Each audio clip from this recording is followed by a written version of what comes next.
I'll do the whole spiel right from the start. So obviously this year we turned 15. It's our 15th anniversary.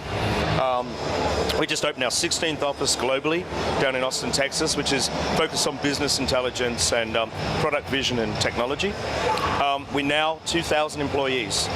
This time last year at PAX we were 1,000, so doubled in 12 months.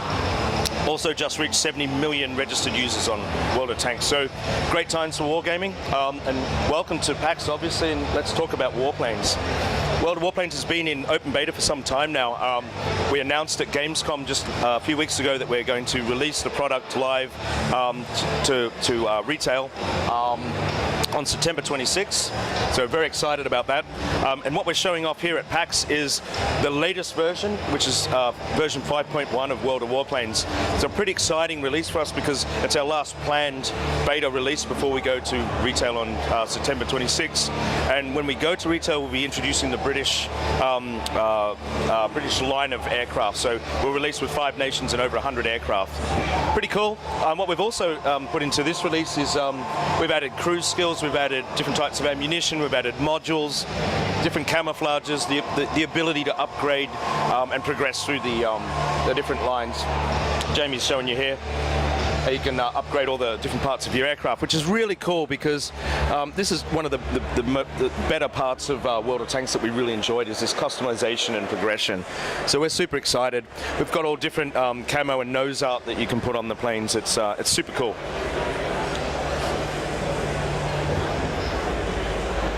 And everything you can customize your aircraft with is historically correct or would be permitted on that aircraft. So you don't get this situation where you can put tank cannons on planes or anything ridiculous.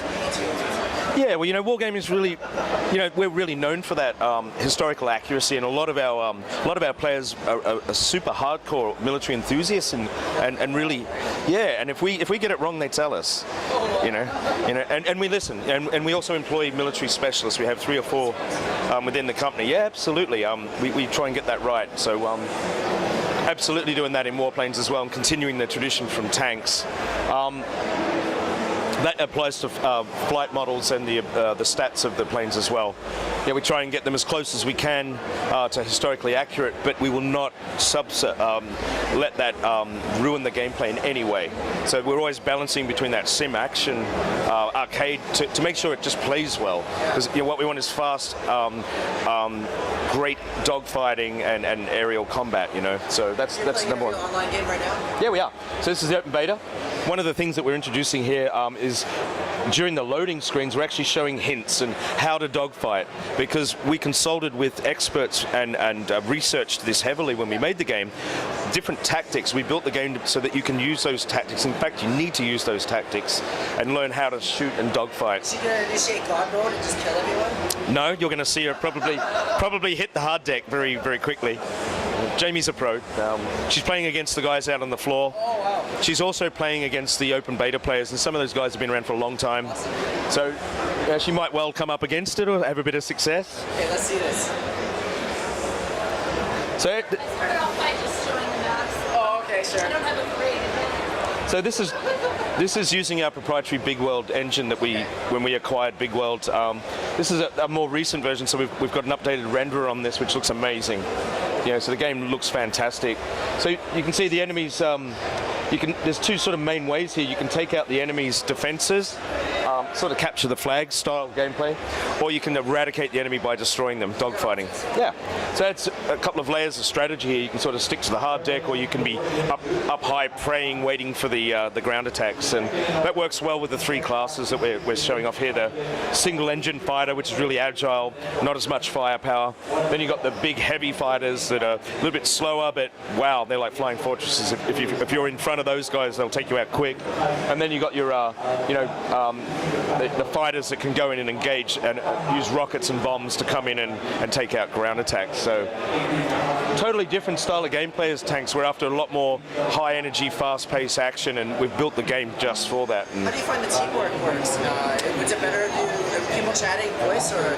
Yeah, they do, absolutely, and that's a really important part of the game actually, because you've got 3 classes as such and 3 roles, and what you really want to do is have an attack plan and a strategy, and those classes all support each other. You don't want a situation where you've got a large attack fighter under fire by many smaller, faster, more agile ones, so you need to support them. So yeah, it's Are there any types of ways to facilitate doing formations? yeah, if you want to do that, yeah, absolutely. How would you do that? We don't have it inbuilt into the HUD at such time, but you can, through voice chat and everything else. Yeah, and guys do this, so Flying V? yeah. You'll see it looking down the map. You will see when you come up against an organized clan or something like that. Organized clan. Yeah. That would be interesting, actually. I guess those are really hardcore guys, right? Yeah, they are. You go out on the floor and have a look on the beta, or you jump into the beta yourself, and have a go. You'll come up against them. You'll see them. When you see them, you'll know, right? Yeah. They all got skulls on their planes, right? So I think you have to start about 5. I see the smoke coming out. Yeah. The other thing we did too is we found that when we had the actual speeds of the planes implemented as they were, the game was too fast and unplayable. So what we did is scaled back the speed to make it more about gameplay. This is a game. It's not. Yeah. It's like a flight simulator. Oh wow. Did he that too? Yeah. Nice. Actually, it's a technical. There we go. That was technical. So the thing is that you don't take off and you don't land. We didn't want to add that complexity. It didn't make the game. This is a combat game, fast combat game, and it takes too long. Like you just want to be in the action. That's it. You've nailed it. So there you go. World of Warplanes, September 26th. Bang, away we go. We'll also introduce the British line at September 26th. So fantastic. Now we're going to jump on to World of Tanks 3.